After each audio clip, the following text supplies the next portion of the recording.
physical pathway. Usually when we have thermal, electrical, any kind of stimuli, we call it nociception stimuli or pain stimuli.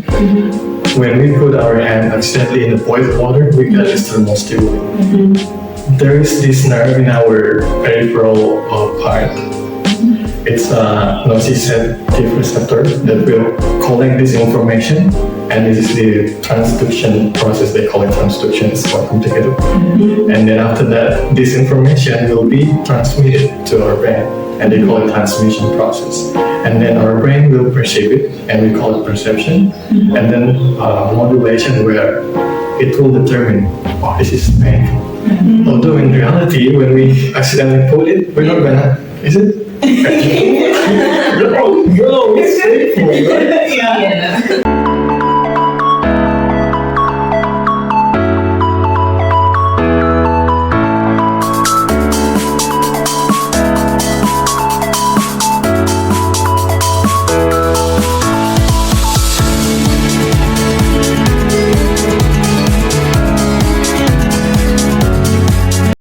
Hello everyone, welcome to Balance It podcast.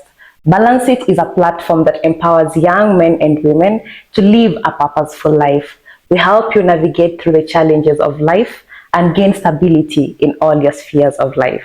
We engage in conversations relating to purpose-driven living, health, fitness, entrepreneurship, and anything related to lifestyle. Our massive transformative purpose is transformation through wellness. If you like this episode, make sure that you subscribe and share it with your family and friends. I am Gertrude Nasike. And I am Eda Onyoni. Welcome back to the Balance It podcast, and in today's episode we'll be having a conversation about pain, what pain is from a psychological perspective, any myths around pain, and actually how we can be able to treat this pain. And definitely, as you can see, if you're watching us from YouTube and also from Spotify, you can hear us and you will be hearing a different voice today. We have a guest on set. I'll let him introduce himself, but first of all, thank you so much for coming to our podcast. It's an honor to have you on the show. Thank you so much for having me. Yes, so you can proceed to introduce yourself, who you are, and yes, why you are here today. Hi everyone, so my name is Kevin. I'm a nurse actually by profession, but I wanted to study psychology. That's why I continue my PhD in psychology. Thank you so much, Kevin, and we are glad to have you and just to hear from you, to get all the wisdom that you have and tap into it. Thank you so much. Yes, and before we continue, we're just going to start with a few fire questions to just warm up the space and make us comfortable. So what does happiness mean to you? Oh wow, that's a deep question. I think happiness is where you can do whatever you want, but at the same time having this inner peace. So having such freedom, and also being with your family, being your loved ones, I think it's part of happiness. Wow. Yeah. And then if you were to go to a place, like where would you want to go and why? Well, I would go to Switzerland, I think, because I can take some good pictures there and just show off to my mom. It's a very cool place, very nice view. Oh, wow. And then what's your favorite animal? It's quite hard to explain. This animal is called otter, maybe you guys know it. It's very cute because when the mother and the son or the daughter sleeping together, they will be cuddling, like super adorable. Well, we'll definitely put a photo of that animal. Yes, at least let's learn all together. And lastly, if you were to go back in time, which memory or which period would you choose to be at? I think I would love to go to my high school time, where I met my best friends and my first crush as well. So that will be in my high school. Yeah. Wow, that's really Continue with interesting. that crush aspect. Let's leave it there. All right, so thank you so much, and we are definitely honored to have you on the podcast again. And now let's dive into the conversation. As just to kick us off, because we are talking about pain, maybe you can just let us know what pain is from a psychological point of view, because we've been experiencing stress, we've been experiencing a lot of anxiety maybe, but let us actually get to know from a psychological aspect what pain is. Okay, well, actually, if we refer to pain, it's quite complicated, so we will go back to the history a little bit. So pain is actually from the Greek word algos, and it's used in the medical practices when they put the algic in the end of certain medical conditions. For example, when you have migraine or headache, they will call it sepalgia. When we have some neuron-related pain, they will call it neuralgia. So if you have GIA, it's pain. And then there is this kind of experiments by this founder of maybe Efrain pain definition. It's Descartes. So he's a French philosopher and scientist. Back then in 17th century, he had this experiment. If you guys are familiar with the Korean drama, they have these medical students practicing in pantomime. So he used this limb pantomime, which is artificial one, and he hypnotized the participants, so they think that this is my actual limb, but in fact it's not. And then he put experiment in it, and surprisingly they feel the pain. And it refers to the current definition that pain is a personal, subjective experience that doesn't only involve the biological but also the psychological state. So this is the definition that I'm holding right now. It's a personal experience that involves physiological and psychological state. That's really powerful, because as you were speaking about even the limb and them feeling pain in a limb that is not actually theirs, it's like I had started feeling like, Right. yeah, because maybe mentally whatever they were doing to them, they were actually thinking psychologically it's actually happening to the real body. Wow, that's a very powerful powerful definition. And are there classifications of the pain? Yes, there are. It depends on the dimensions. For example, in time, we have this acute where it happens before 3 months after the inflammation or infection happens. And then we have chronic pain after 3 months, but this is according to the North American Nursing Association. There are other references too, like after 6 months, and the other classification will be based on the source of the pain. If it's a direct, for example, physical trauma by accidents or injury, we call it nociceptive pain. Basically, it's a normal pain. The opposite of it is the neurogenic pain, where it's quite rare case. We don't experience any physical trauma, but we have this kind of abnormality in the peripheral nerve. It will trigger the pain over time, and this is what we call the neuropathic or neurogenic pain. And there's also this localized body function pain. So when we have gastrointestinal disorder, for example, we have a stomach ache, and when we have hopefully we don't have any cardiovascular problem like heart diseases, we'll have chest pain. So you also talked about the physiological and emotional pain as part of when you're describing what pain is. Maybe from the classifications of pain, are there like physiological and the emotional pains, and what are they? Right.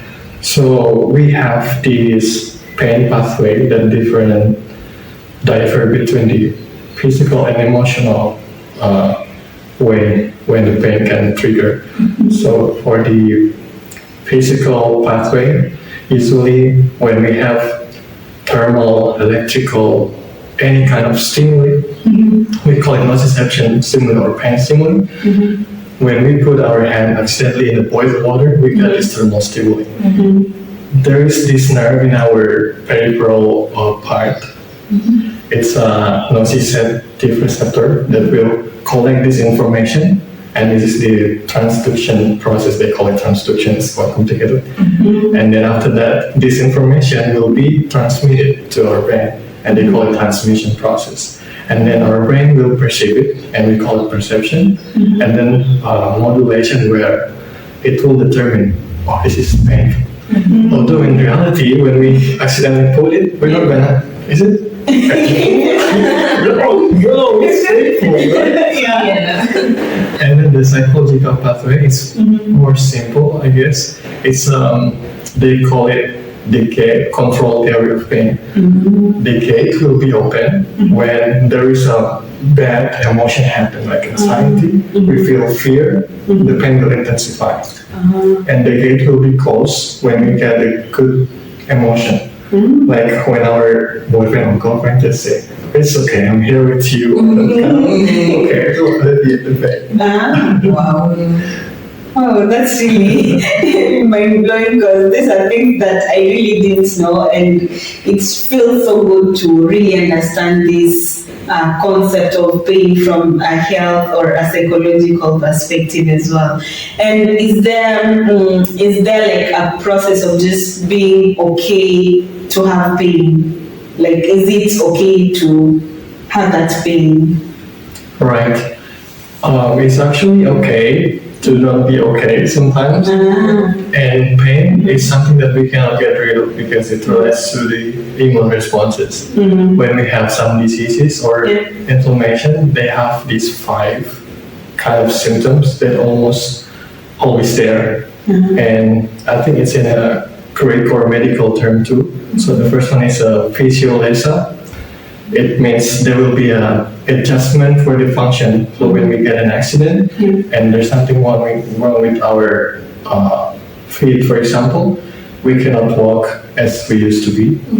The second one is rubor. It means redness. It's because of the overflowing of the red blood cell to the localized area. And then the tumor, it doesn't necessarily mean cancer. It just means an abnormal growing in size of certain cell. Because we all know that we have these white blood cell that will focus on eliminating the agencies such as viruses, and it will focus on that part, and it will trigger this tumor. And then we have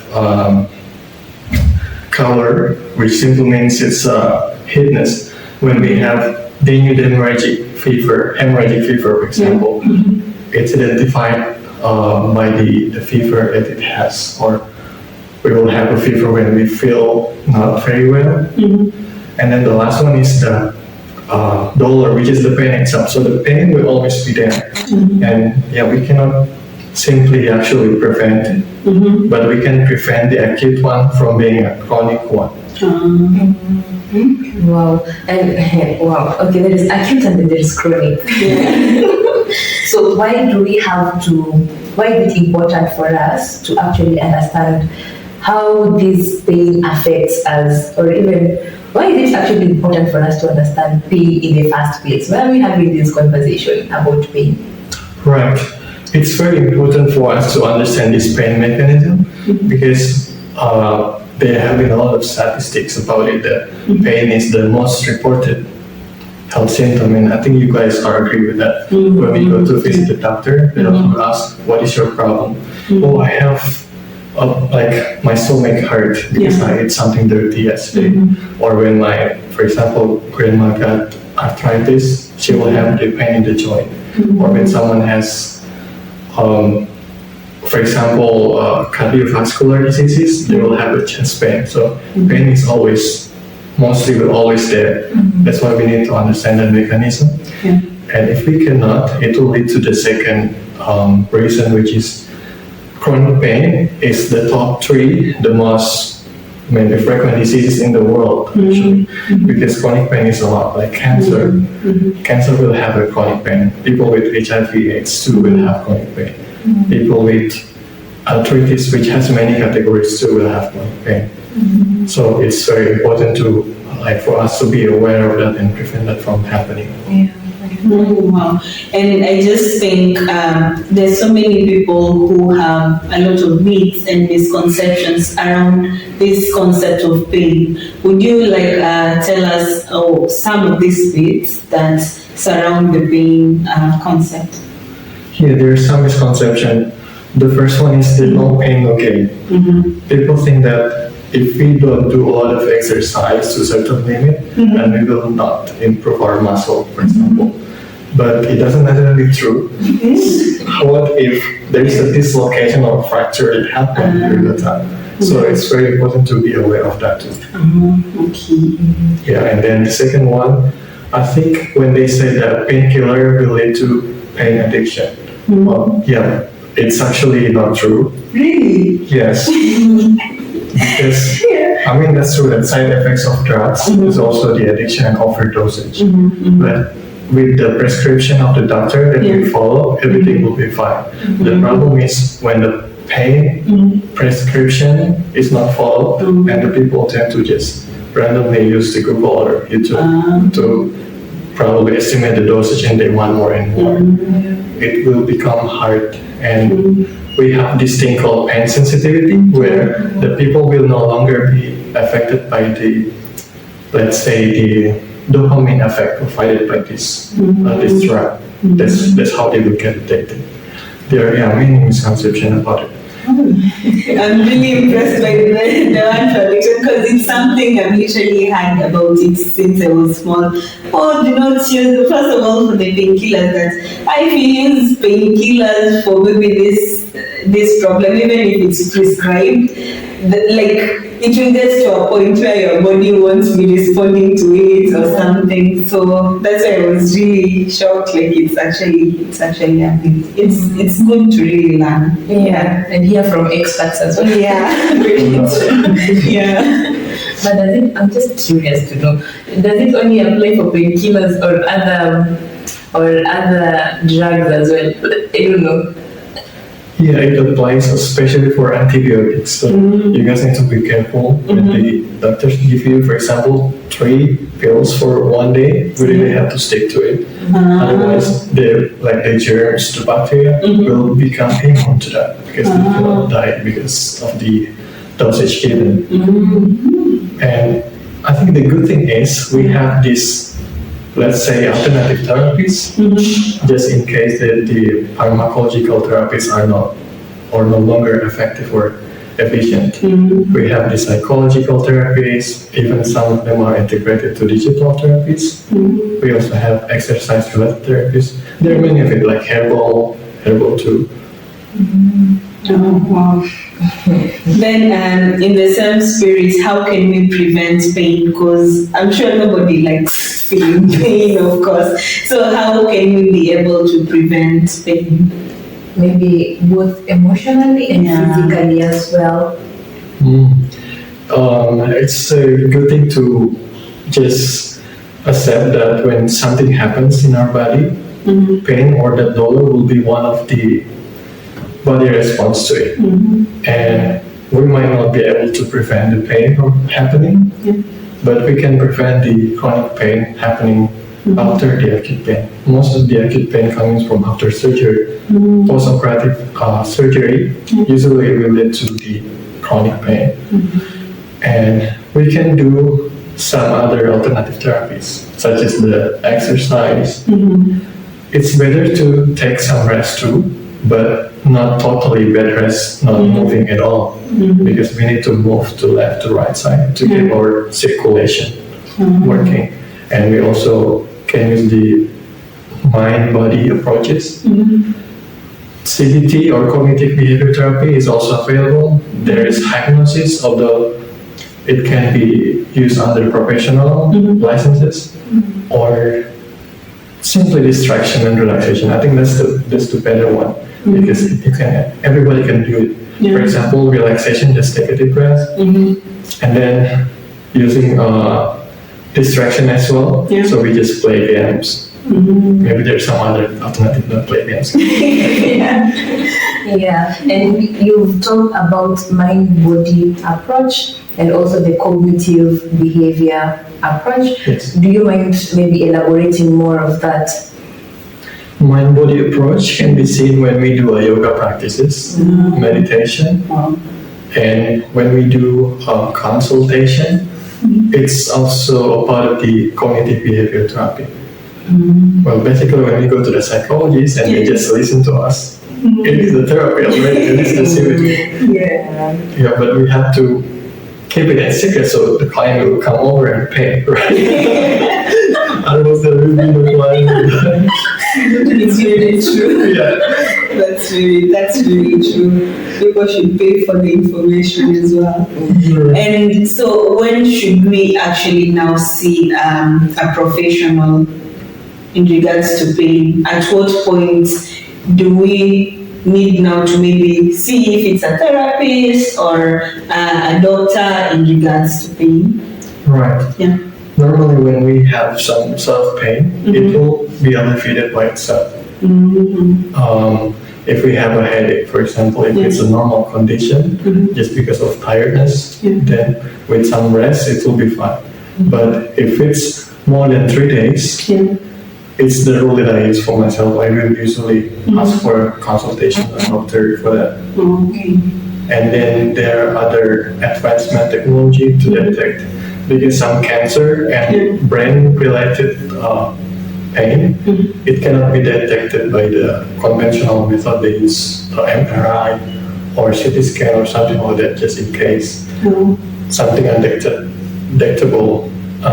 So it's better to be cautious with the causes. Maybe if you have stomach pain, we need to reflect, what did I eat today? If we suspect that, or maybe it's because of the food last night, I forgot to preheat it. Maybe that's the cause, and 3 days after that, I'm okay. I don't think I need to go to the doctor. But after that, after solving the problem, it remains there. Then we need to be critical about it. Maybe it's time to search for information. Go for information in Google, YouTube, or some other friends, our cousins or doctors that they usually compare to us, or they send to us. Then finally they have used. And also there is the aspect of finances when it comes to seeking professional help. Do you have any specific places that people can actually get legit information and maybe kill these misconceptions that we have already in our minds? Do you have places that you can actually get legit information about maybe pain or any other psychological aspects information? Right. When it comes to general information, for example, we don't have any pain. We just want to know more about this pain mechanism and how it works. We will refer to some evidence-based sources. I will suggest to use meta-analysis kind of studies or systematic reviews, or maybe some RCT. Basically, it's just some robust experimental study, and you will see the result. Because if you look at the Google, like you said, there are information everywhere. It's a good point. Some people might spread rumors and myths too, so we need to find the most accurate one. So also just the meta-analysis and then systematic review, some very trustable journals or maybe professor in that particular field, or medical doctors, pharmacies, clinical psychologists, those who are more maybe experienced in pain. Wow, it's really nice, and we really have to come to the end of the session. What would be your advice or your last parting shot to our audience in regards to pain, or maybe coping strategies, or just what you think they really need to know? Right, I think it's general. Just take care of yourself, guys. Be mindful of whatever happened to you. Even the smallest incident, if it triggers some sort of pain, you need to be aware of it. And just don't maybe underestimate a little tiny thing about it, because sometimes we overlook it and it will become something bigger in the future. So just take care of yourself and stay safe. Wow, that's really nice. And where can people find you? And if there are any other projects that you're working on that our audience can also support or can come check them out, you can also let our audience know. Okay, perfect.